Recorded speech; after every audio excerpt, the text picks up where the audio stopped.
కర్కాటక రాశి వారు పునర్వసు 4వ పాదం, పుష్యమి, ఆశ్లేష నక్షత్రాలతో కూడుకున్నటువంటి కర్కాటక రాశి వారికి ఆదాయం 2, ఖర్చు 11, రాజపూజ్యం 4, అవమానం 7. ఈ రాశి వారికి సంబంధించినటువంటి అంశం లోపల గురుగ్రహం యొక్క సంచారం వల్ల అధికమైన ఖర్చులు పెట్టాల్సిన అవసరం ఉంది.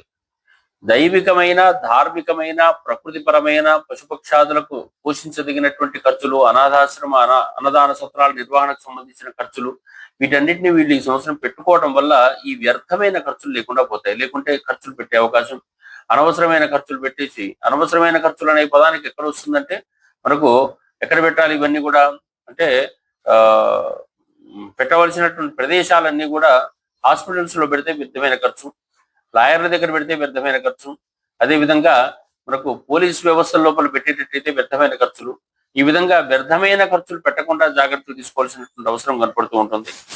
అదేవిధంగా ఈ సంవత్సరము వీరికందరికీ కూడా కుటుంబ ఆర్థిక వ్యవహారాల లోపల కొంతవరకు అనుకూలంగా ఉన్నప్పటికీ కూడా శ్రమతోని గుర్తింపు సాధించాల్సిన అవసరం ఉంది.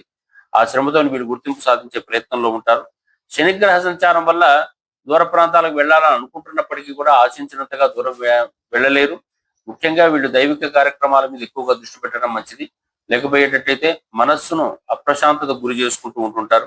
రాహు సంచారం వల్ల కూడా ఈ సంవత్సరం అంతా కూడా అనుకున్నంత గొప్పనైన ఫలితాలు ఉండవు. మానసికమైన ఒత్తిళ్లు, అనుకోని నష్టాలు, ఇబ్బందులు ఉండే అవకాశం ఉంటుంది. సామాజిక అనుబంధాల్లో కూడా అనేక రకాల పరిచయాలు ఏర్పడి ఆ పరిచయాల వల్ల తమకు అపోహలకు గురయ్యే అవకాశం ఉంటుంది. కాబట్టి కర్కాటక రాశి వారికి ఈ సంవత్సరం కొంచెం జాగ్రత్త అధికంగా స్వీకరించాలని చెప్పడం జరుగుతుంది.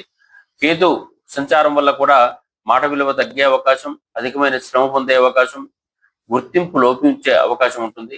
అన్ని గ్రహాలకు, ఆదాయ వ్యయాలకు అన్నిటికీ దృష్టిలో పెట్టుకునేటట్టయితే కర్కాటక రాశి వారికి ఈ సంవత్సరం అంతా కూడా కొంత ఎక్కువ జాగ్రత్తలు తీసుకోవాలి, ఇబ్బందులు పడకుండా చూసుకోవాలి, ఎక్కువగా దైవ చింతనతో గడపాలి, శక్తి పెంచుకుంటూ ఉండాలి, అన్నిటినీ అబ్జర్వర్ గా ఉండే ప్రయత్నం చేస్తూ ఉండాలి, స్పందన తగ్గించుకోవాలి అని చెప్పేసి ప్రత్యేకంగా సూచన చేస్తూ గురువు దత్తాత్రేయ స్వామి ఉపాసన గాని, అదేవిధంగా గణపతి, దుర్గా ఉపాసన గాని ఏది చేసుకున్నప్పటికీ కూడా వీరికి మరింత మేలు కలిగే అవకాశం కనపడుతూ ఉంటుంది.